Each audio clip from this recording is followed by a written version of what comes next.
So you can put the pens down, paper, no need to take notes. I'm not that serious or that smart. So what I wanted to do today, if you don't know already, my name's Yosef. I own Ultimate Athlete Concepts. We've been publishing books in the field now. I think it's about 8 years now, mainly specializing in stuff that originated in the Soviet Union, as well as a little bit in the, we're just now starting to do some stuff from the former GDR as well.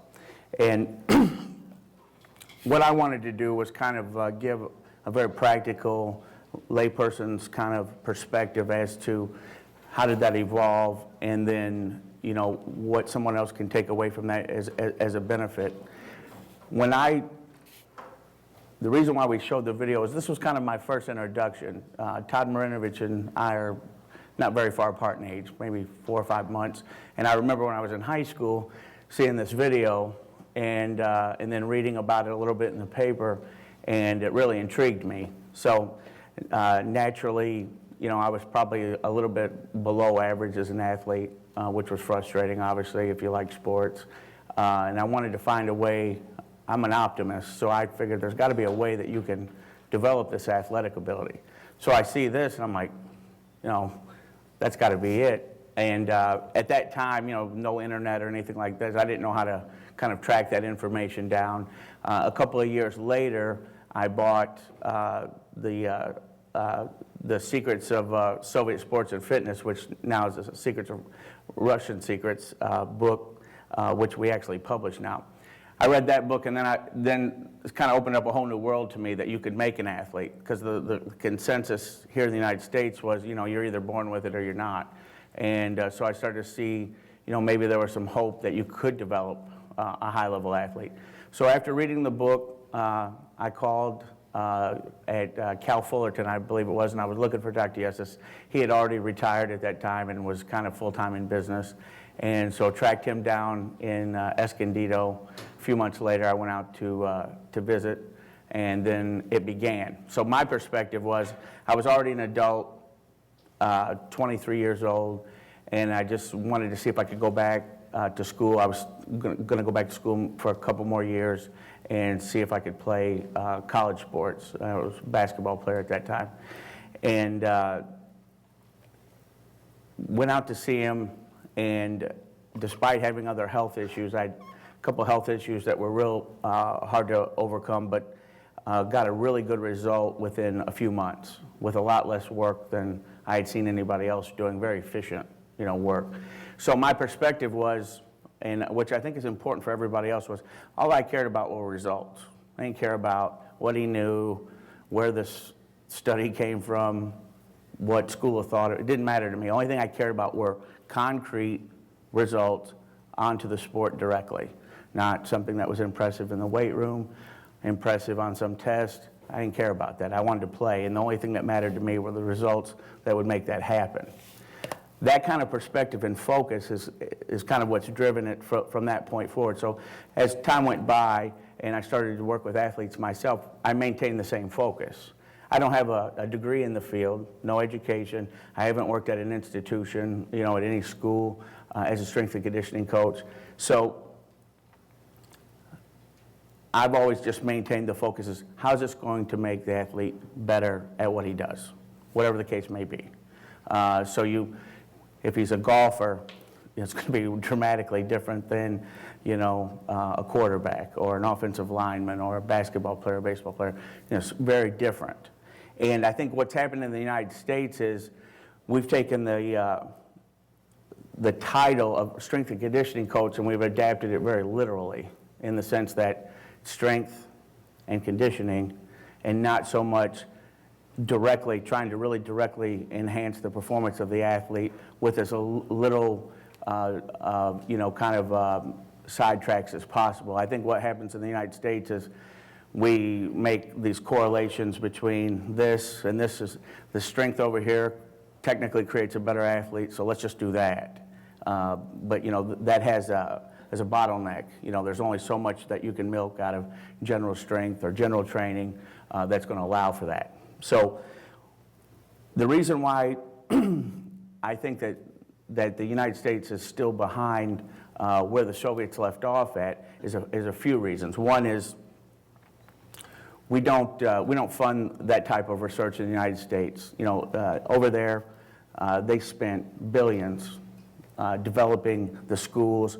I believe Dr. Bondarchuk said that at the University of Kiev they had over 700 scientists working just on sports, and then departments of one particular sport, and then a subgroup of that department of the sport would be a biomechanist, you know, physiologist.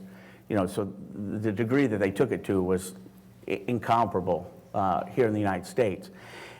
And one of the other reasons I think that we really we've missed the boat is we don't even have an equivalent field, like a degree field for coaches.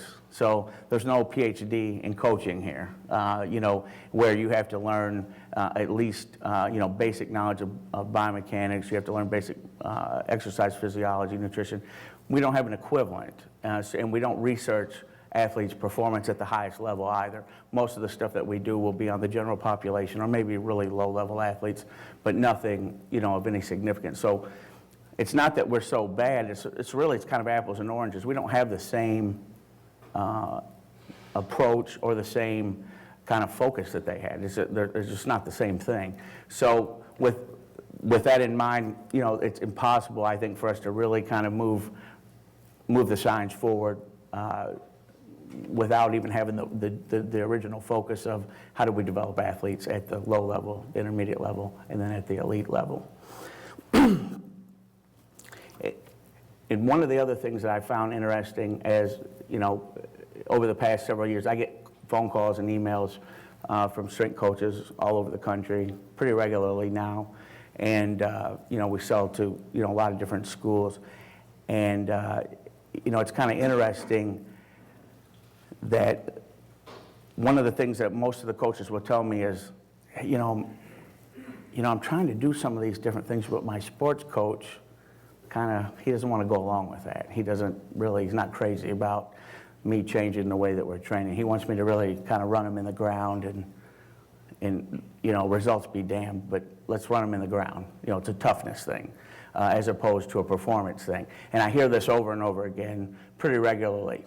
And one of the other things I think that is telling about the strength and conditioning programs in the United States, especially at the bigger schools, is that we spend way more money on recruiting and very little on how we're going to develop the athlete, which tells you that we really don't believe in developing athletes. We just believe in buying them or you know, recruiting them. And at the pro level, the same thing, just buying the talent and instead of developing it.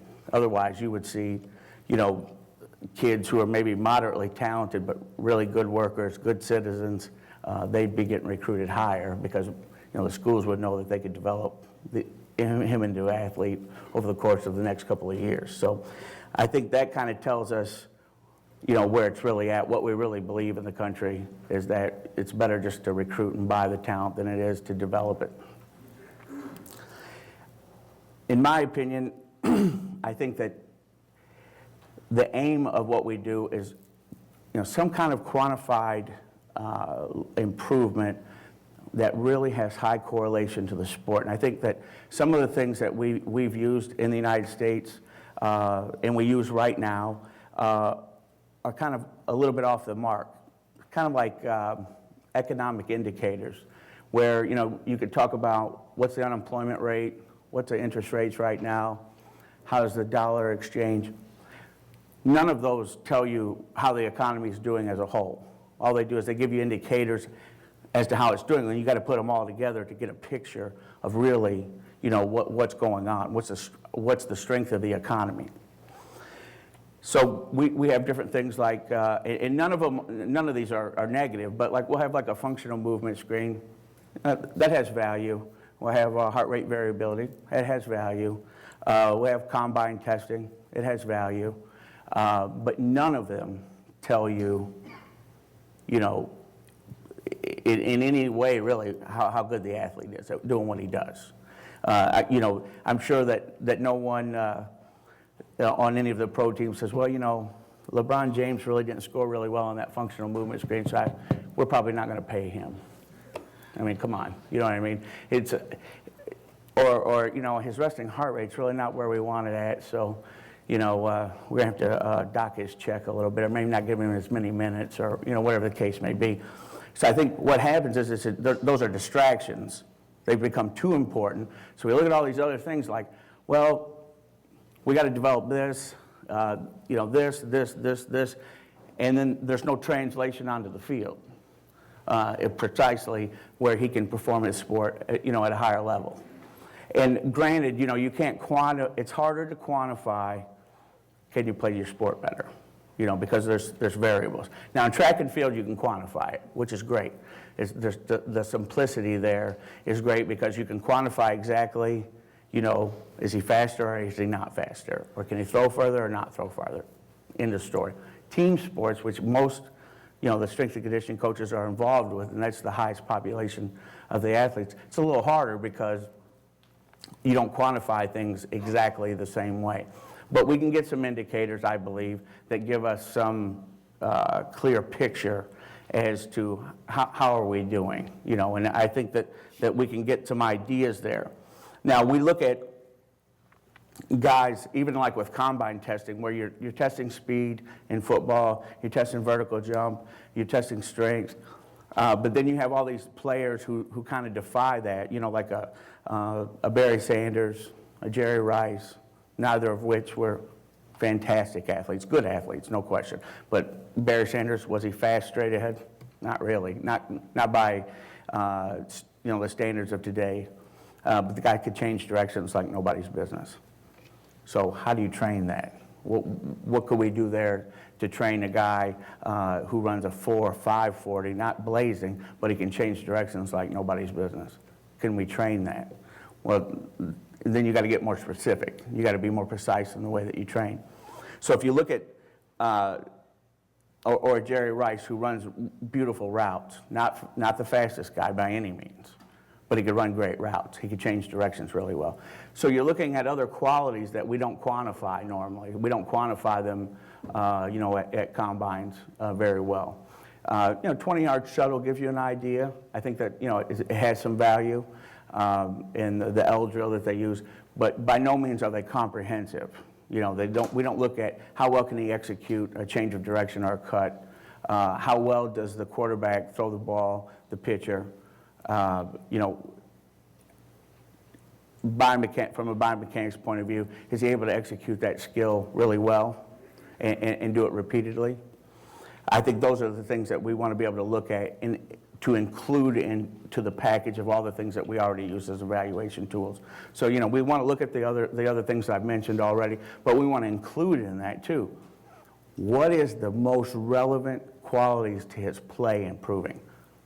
What are those? Can we quantify them, and we can examine them and kind of, bring them into the picture so that we're more effective in the way that we train. We can target better, to get this to translate, So, and what I tell, we also work with high school and college athletes at home, and what I always tell the kids when they first come to see me is there's only 3 things that matter in training. What they'll give you a scholarship for, what they'll give you a paycheck for, and what they'll give you a medal for, a gold medal, hopefully. Those are the only 3 things that matter in training. Everything else is irrelevant. So it helps to at least keep the focus back on why are we doing what we're doing? Are we doing it to get your name on the board because you could power clean more than everybody else? Are we doing it for, a combine number? You ran the fastest 40. None of which are bad, but they shouldn't be the focus. They're kind of a byproduct, in my opinion, of a focused training that's precise and is aimed directly, at the improvement of the on-field play. So how do we do that? Well, I think that when you're trying to develop a program of precision training, what we would call precision training, you're managing 3 main factors. You're managing the right exercises and their sequence. You're managing the right volume and the right intensity. All 3 of those variables, if you're really far off on one of those 3, it'll negate the value of everything. So you could use too high a volume and it negates the value of everything you've done because you kind of run the guy in the ground. or the intensity is too high and he doesn't tolerate it. Or you choose exercises that don't have great applicability onto the skill or onto the sport. So examples of that would be, even like with general exercises, you'd look at maybe the squat and say, well, is a full squat applicable here, or should we use a half squat? And where should the feet be underneath the body? How wide should they be? You know, this is a general exercise, and when you say squat and I say squat, that could be two different things. So the research with the Soviets and with Dr. Bondarchuk, who's spoken about it with me, and Dr. Vereshchansky, both, said, really the half squat really only is going to be your mainstay. The full squat really doesn't have a place for the athlete, beyond maybe the low level. And even a quarter squat would be even more applicable in many different situations, with the feet placed differently, not way out wide, under the shoulders, under the hips. So this is an example of choosing the right exercise with the right execution of technique, so it'll have a higher transfer onto the sporting skill. Now in there, you're also going to use specialized exercises that'll fit what the athlete does, and it depends. If he's a thrower, there's going to be a good number of different exercises that we're going to include into that picture.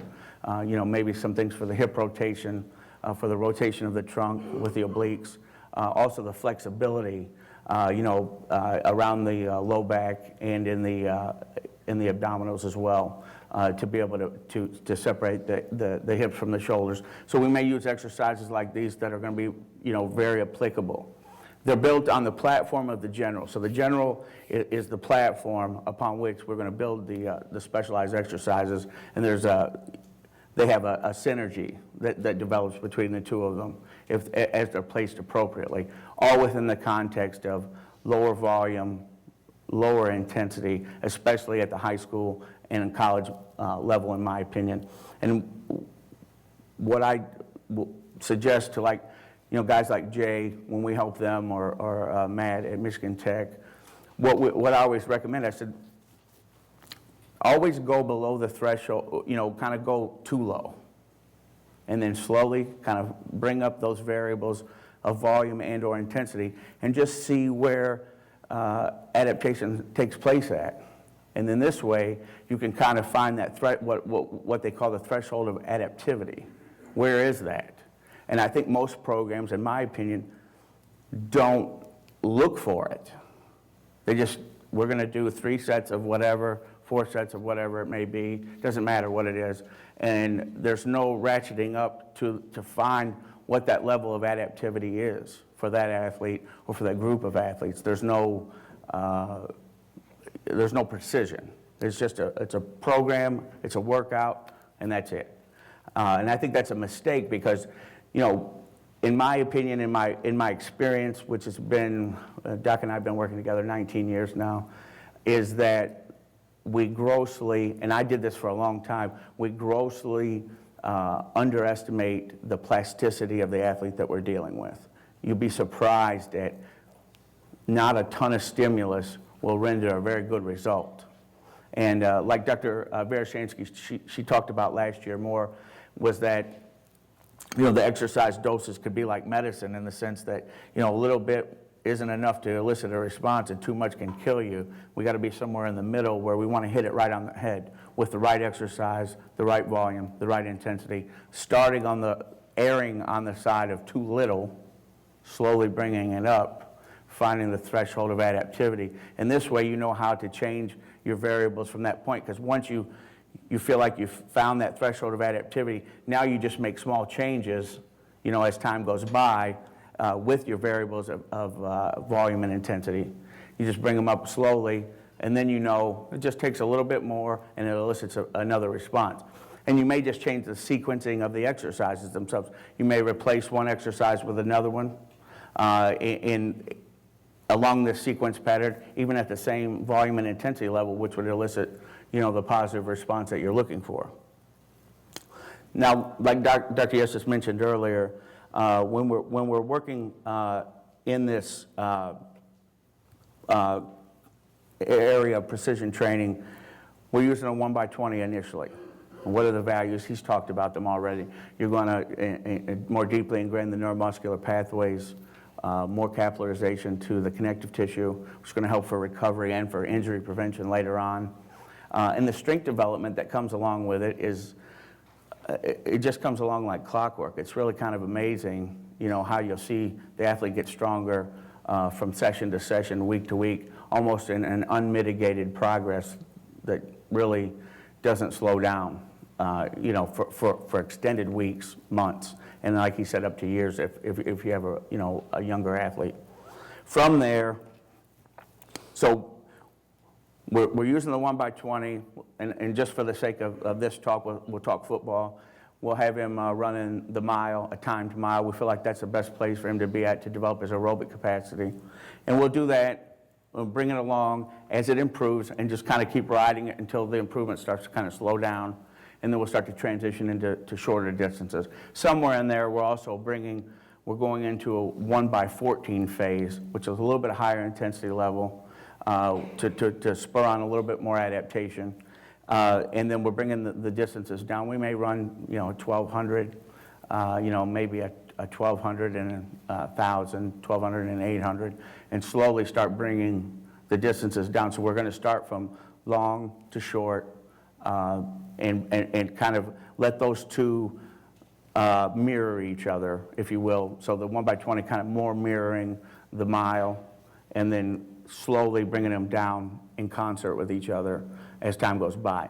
While we're doing that, we're bringing in the jumps, and Dr. Veroshansky laid all that out. We're using a very similar progression in the jumps to couple with the strength training along this line. So it's low intensity at first. We're really looking at the technique of the exercise, of the jump, making sure that the athlete can execute it properly. And I think this is totally kind of undervalued in the United States too. We don't look at how it's being executed. And then can we look at this and say, how's this going to apply onto the sport or onto the event, whatever the case may be. So we're always constantly looking at technique, reevaluating it pretty much on a weekly basis. So when I have kids with me, we meet once a week, and I've had kids now at the 4-year mark that it's been kind of straight through 4 years. We're getting together once a week, and I'm still making corrections to technique weekly, because as he gets better at it and he gets stronger and we start taking the intensity up, you got to go back and look at his technique, because it's going to struggle a little bit, especially initially. When you make that change, it's going to struggle. So we go back and we go back over it again. I'm making comments, you know, okay, change this, you got to do that, whatever the case may be. It's an ongoing process. But for you to assume that the athlete is going to just keep plugging along without your guidance on technique, not just the programming, but on the technique too, you know, I think that's a mistake, because he's going to revert back to whatever was most comfortable to him, or whatever had been more deeply ingrained in him from whatever he had been done prior. So I think it's an important issue that you're constantly looking at the technique from week to week. You're seeing how it changes, and you're making the adjustments as you're also making the adjustments with the intensity and volume. So when I'm with a kid, we'll look at what he's doing. That we can say, okay, now it looks like you're doing that pretty good. Now let's change that. Let's go ahead and maybe we'll bump the intensity, or whatever the case may be, or maybe we'll bump it. And we always will do those changes in the smallest increment possible. So we're always going to do, you know, increase one of the variables in the smallest amount that we can. So we don't want to say, well, you know, you got that for 20 reps, let's jump that up, you know, 25 pounds. We'll do it in the smallest amount we can. And for two reasons. One, it allows him to maintain and keep developing his technique. It also allows for him to keep the neuromuscular pathway, the ingrainment, to be more solid and not continue to, or not degrade as time goes by. With the jump progression, what we're doing is light, easy stuff, a little bit more intense, maybe some of the repeated effort, single effort, plyos, depth jump will be involved there too, coming down on a low level. And One of the things I think that's unique about some of the stuff that Doc's developed too is what we'd call specialized plyos. So we may use a plyo that mimics one particular skill or one particular motor action. So we use the depth jump, obviously. That's going to be the centerpiece of your use of plyos for the most part. But then you also will bring in some specialized plyos that'll mimic specific skills as well. So bringing those together, I believe there's a synergy, and you'll see a better translation than onto the field. So an example would be we may use some horizontal or lateral plyos for one of our football players. And one of the things that we'll see is that his ability to cut and change directions on the field starts to really improve as a consequence. Because you'll see guys who can run a blistering 40, but they can't change directions to save their life. So they can't perform at the highest level. And you see other guys who are slower, who can change directions really fast, and they're more productive, and their play is better on the field. So what to take away from that is that you're really trying to find what's the sweet spot for spurring adaptation and giving the right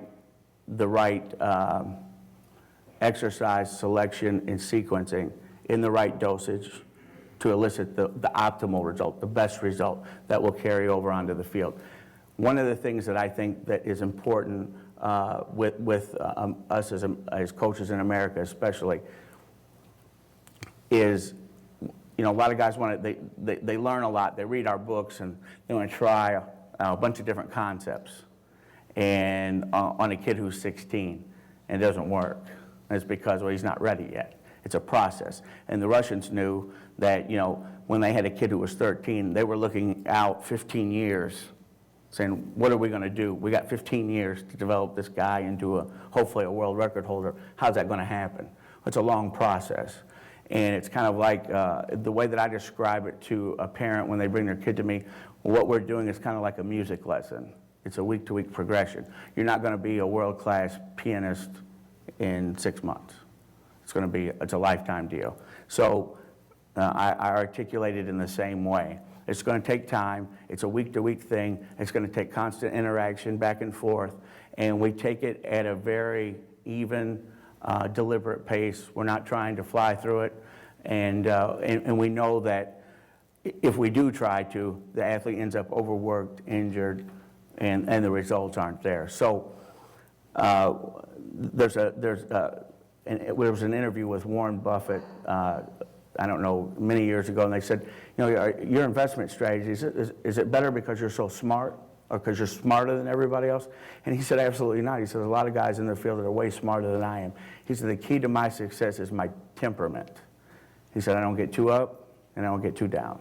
And I think for the strength and conditioning coach, the same is true. Your temperament can be a real negative or a real positive. Sometimes you get too excited and you want to try some new stuff out, or you think, man, we should just fly through everything. And this is what I did when I was younger. And I have a great mentor, and I still didn't listen very well. I'd always get excited, want to try the new thing or something more intense, and it never, it didn't work. It didn't work as well as when I just did what he told me to do. And I think now that I'm older, I've learned that the temperament aspect of it is equally as important as the information. Because you can have the information and not use it properly, and it doesn't matter. So I think the information combined with having a more mature approach of knowing, hey, we're looking at this from 2 years from now, 3 years from now, and how are we going to make these continuous results all the way through. So I think that to define the results, you'll hear a lot of people will say, well, we did this and we got a good result. What do you mean by good result? Does that, was it because of on a particular test? Was it because of a particular lift? What's a good result? And I think we have to try to define that a little bit better when we talk. What kind of results did we get? And how did that translate onto the field? At least, as well as you can. In team sports, it's going to be somewhat limited. But I think if you're training a whole team, like most of you guys, you have schools and you have a whole team. I think then you really can start to look at that and say, well, it should come up in wins and losses. Now, obviously, a sports coach is ultimately the decision maker and is going to play a stronger role in how that plays out, obviously. But I would say, though, if you really make a dramatic improvement in the whole team's physical abilities, it's going to bleed through in competition. Not to say that it couldn't be derailed by other stuff, but I think in general, you should be able to see this happen. And we've got some examples here, so I wanted to kind of share real world examples so you can kind of see, where it's played out in different situations. And then that way you can kind of evaluate and say, well, is he full of crap or not? Really, it's the bottom line. Either that's a good plan, or you look at the results and say, well, I've gotten better results than that. Then obviously, then what I'm saying isn't of value to you. If you look at the results and you say, well, those are better results than I've ever gotten, well, then maybe there's something of value. And so I think that it's important for us to put out there, here's what the results were. Here's what we measured. What do you think? And I've done that, over quite a few years now. I'll ask a guy, a friend of mine that's at a school or with a pro team or whatever. I say, here's what we got. What do you think? And then that way, it kind of gives you perspective on, what should you expect? How does it compare to what other people are saying? And is there something that we can pick up from that other person, maybe maybe we're missing and we didn't realize it? So I think that's an important thing to be more open, and kind of, in the communication of what are you seeing, what am I seeing? Is there something missing here? Is there maybe something I can pick up or that you could give to someone else that will allow for them to also, get the better result that you're seeing? So, having said all that, the real world results are what matter. And I have 5 guys that I've helped to kind of share their results that they've gotten.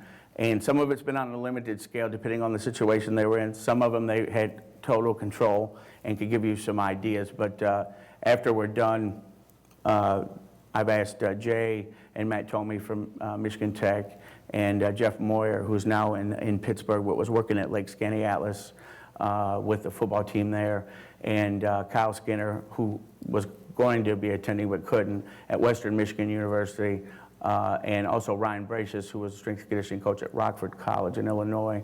I'm going to provide their information. They've agreed to, if anyone wanted to contact them and ask them about the results that they got using what we suggested. And then you can look at it and say, well, that's not that impressive. Forget about it then.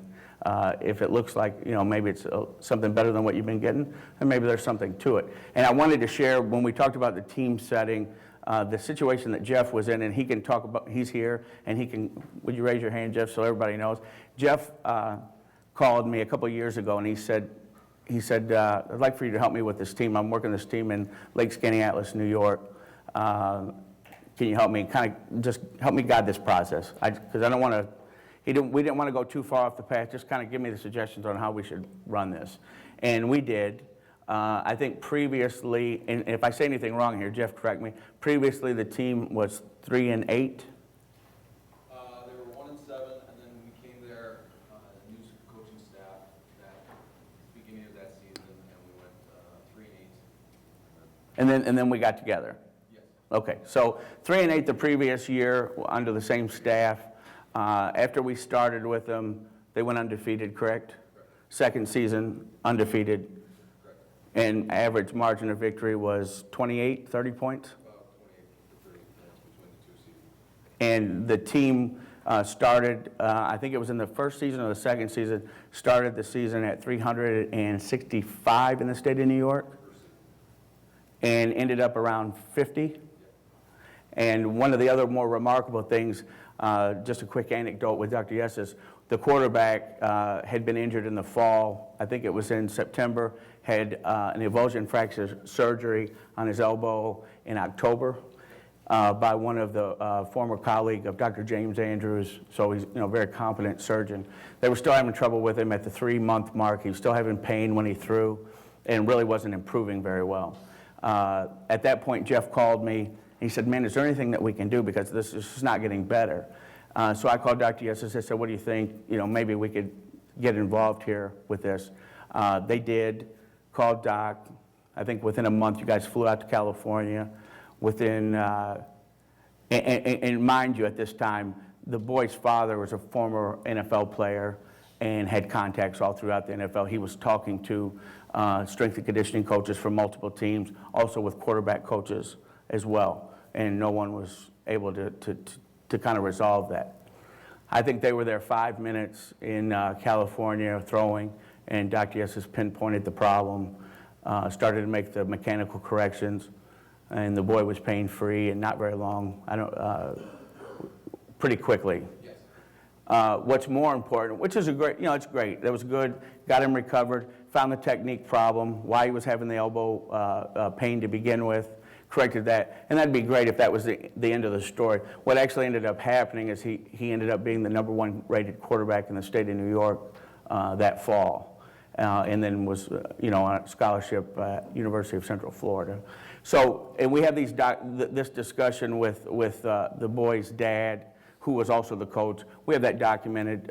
We did an interview with him on video, so you can kind of see, he can recount the story to you exactly how it happened, so that's documented by another party. But I think those are the kind of results, that can be had with not a terrible amount of work on the athlete's part. There's a great deal of precision, and it's just an easier process because it's more precise. You just do what needs to be done, when it needs to be done, how it needs to be done, and that's it. And not try to give the athlete as much work as you possibly can, just in the sake of building mental toughness. So these guys are, Matt, would you raise your hand too? Matt will also be available to kind of share with you the results he's gotten at Tech this last year, since we've been helping him as well. So it gives you an idea. So enough of that stuff. What Jay talked about earlier, I just wanted to kind of bring up real quickly. We made a donation to the Feel Good Foundation and also to the Wounded Warrior Project in honor of Bob Eilenfeld, who was a 9/11 first responder and is still serving on the police department there on an elite level, still serving in that capacity. And Jason Pegg, who was injured in battle in Afghanistan and spent about 18 months at the Walter Reed Hospital. We donated money in both of these guys' honor, and I just bring a little bit of more attention to it before we leave this weekend. Because what we do with the strength and conditioning really doesn't matter a lot. I mean, we're not curing cancer, we're not solving world hunger. It's fun, really. And at the end of the day, we're just talking about working out. I mean, it's not that big of a deal. And I wanted to kind of just bring a little perspective back to that. These guys have done stuff that actually matters, and far more than anything that I'm doing, stuff that really matters, and have protected the way of life that we got so that I can be in business to do what we're doing. And I just wanted to bring attention to these guys. If you see them before you take off,